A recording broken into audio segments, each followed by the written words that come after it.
ঠাকুর শ্রী রামকৃষ্ণ বলেছেন, দিব্য চক্ষু চাই, মন শুদ্ধ হলেই সেই চক্ষু হয়। কুমারী হল শুদ্ধ আধার।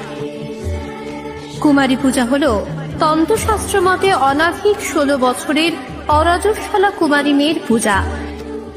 বিশেষত দুর্গা পূজার অঙ্গরূপে এই পূজা অনুষ্ঠিত হয়।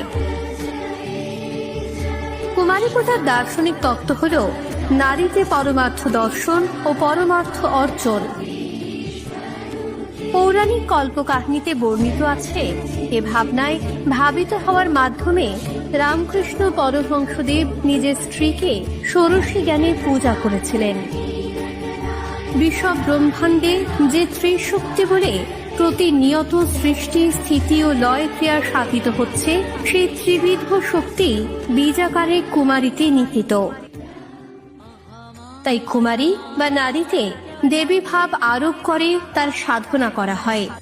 এই সাধন পদ্ধতিতে সাধকের নিকট বিশ্বজননী কুমারী নারী মূর্তির রূপ ধারণ করে। তাই তার নিকট নারী ভোগ্যা নয়, পূজ্যা।